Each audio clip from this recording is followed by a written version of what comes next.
Olá, o meu nome é Igor, faço parte do grupo 17 da turma da FIAP Pós-Tech, do curso de Inteligência Artificial para Desenvolvedores e venho aqui apresentar a primeira entrega do módulo 1, tá legal? Dado o desafio ali de vocês, a gente está encarregado a desenvolver ali então um modelo preditivo de regressão para a gente prever os valores aí de custo médio individual cobrados aí por seguro de saúde de cada indivíduo. Legal? Vocês deixaram ali uma base de exemplo e a gente resolveu enriquecer conforme solicitado ali. Então vamos dar início aí para a nossa primeira parte, que é a análise desses dados. Legal? Então a gente tem um CSV que a gente consegue ler ele utilizando a lib do Pandas, tá legal? E plotar aqui, né, usando aqui o head para identificar aqui as colunas, quais dados a gente está lidando. Então a gente consegue ver que tem dados numéricos, tem dados de string, né? Então com categorias aqui, né? Sim e não. Então bastante diversidade de dados aí para a gente trabalhar. A gente dá um info para ver de fato ali, né? Com quantas colunas a gente está lidando. A gente está lidando com 3 colunas. A gente já consegue identificar que algumas colunas têm valores nulos. Legal? Então a gente dá um shape para olhar ali, né? A gente está falando de 1000 registros, 13 colunas. A gente dá um describe para ver ali alguns valores bacanas ali das colunas numéricas, tá certo? Então a gente consegue identificar aqui quantidade máxima de filho, mínima, né? A gente consegue ver de fato que tem algumas colunas ali com valores nulos. Bem bacana aqui o describe, ele mostra ótimas informações aí pra gente. A gente também consegue ver aqui, né, as colunas de características, quais são elas, a quantidade de cada uma delas, né? Isso é bacana também. Para a gente dar continuidade aí na tomada de decisão, tá certo? Então, como a gente reparou ali que tem alguns valores nulos, a gente conta eles aqui para ver quais são essas colunas. Então, a gente consegue ver ali que tem 2 colunas de valores numéricos e 2 colunas ali de valores categorizados, tá bom? Para os valores numéricos, a gente usamos aqui uma estratégia de identificar se tem outliers, né? Por quê? Se tem outliers, como é o caso aqui da coluna de IMC, usando aqui o gráfico de Blockplot, a gente consegue identificar aqui alguns outliers aqui fora do box. Para preencher ali os valores nulos, a gente, quando tem outliers, a gente usa a mediana, tá legal? E não a média. Beleza? Então a gente faz esse comandinho aqui para poder preencher usando a mediana e não a média, que é a melhor prática para se fazer quando existe outliers, tá legal? E no nível de estresse a gente faz a mesma, por se tratar de uma coluna numérica, a gente faz a mesma e a gente percebe que não tem outliers, porque por mais que é uma coluna numérica, é praticamente uma coluna de categorização, que a gente está falando de 1 a 10. Então, que os valores estão na média, então a gente consegue usar a média e não a mediana e colocar esses valores ali nesses campos nulos, tá legal? E nas colunas de categoria a gente resolvemos colocar ali os valores desconhecido, porque de fato a gente não sabe do que se trata e a gente coloca o valor desconhecido para não atrapalhar nenhum cálculo ali na hora de fazer esses modelos, beleza?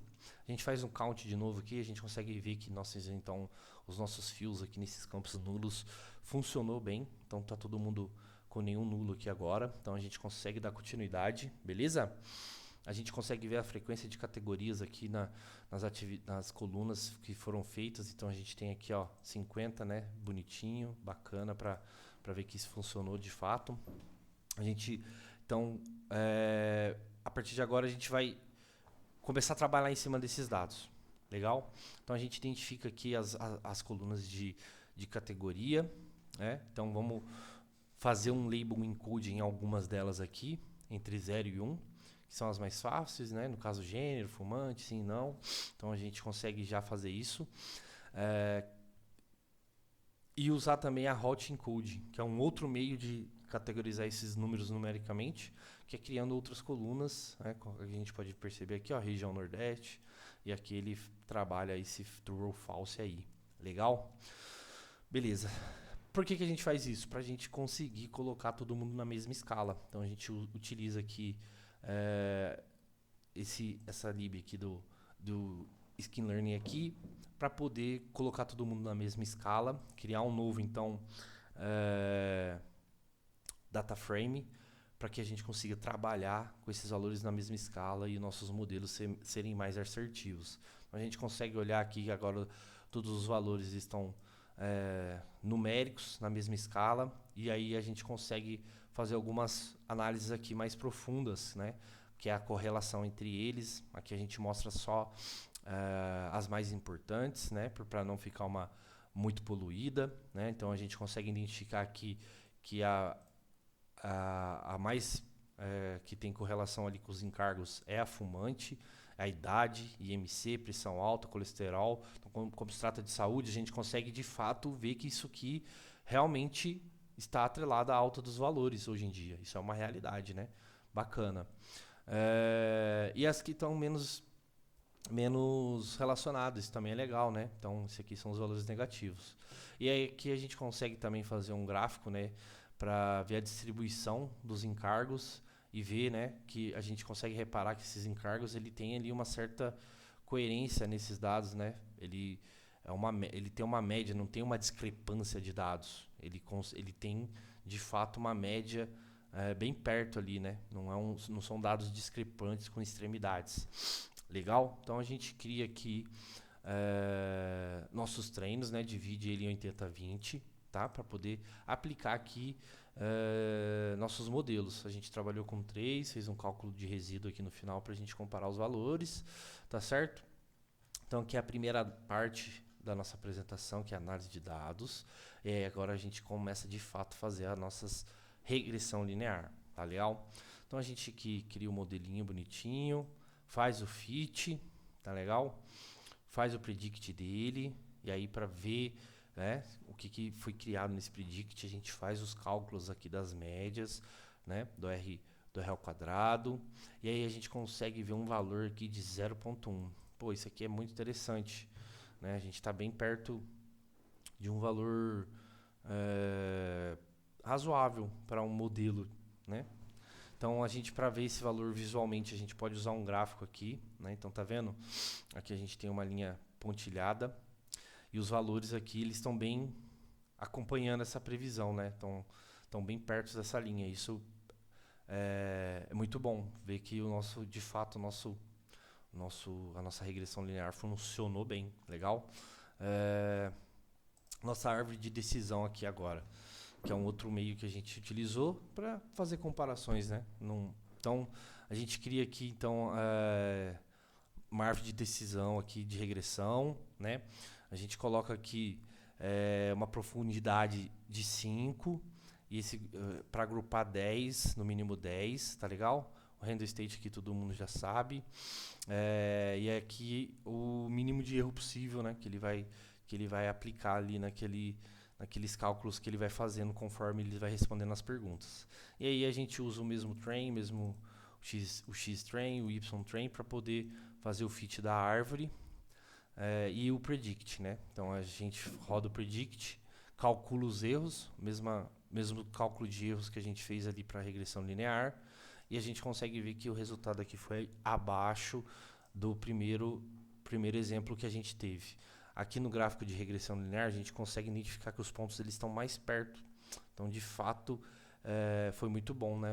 A gente falando de 91 ali de acerto, e aqui a gente está falando de 82. Então a gente pode olhar isso e ver nitidamente no gráfico que os pontos eles estão mais dispersos. Então aqui a taxa de erro ela foi maior, legal? Então a gente pode também aqui ver um modelo de comparação aqui, o Randall Forest Regressor, que é a mesma coisa da árvore, só que aqui ele faz várias árvores de regressão, e aí ele calcula aqui qual é a melhor. Então aqui a gente chega numa taxa de 86%. Legal? E a gente consegue ver isso em gráfico também, né? fica bom também. Ele achou uma de 86, então a gente está falando de 86, 82, 91%. Então a nossa regressão linear ela ganha como modelo de o nosso modelo de predição aí, tá bom? Como que a gente pode ter certeza disso? A gente faz um cálculo aqui de resíduos, tá certo? Para a gente identificar aqui que o que foi de fato calculado, os nossos dados estão bem dispersos, né? A gente não vê uma notória junção desses valores. A gente vê esses valores bem preenchidos, né? Aqui não tem um comportamento similar nos pontos, formando alguma figura no gráfico. Eles estão bem dispersos. Isso mostra que nosso gráfico ele teve uma excelência ali no resíduo de erro, né? A gente vê que os erros aqui, de fato, está numa faixa muito boa. Então, a gente identifica que a regressão linear que mais funcionou aqui, e o nosso modelo de predição está implementado aí com o que a gente aprendeu nas aulas. Muito obrigado e boa sorte para nós.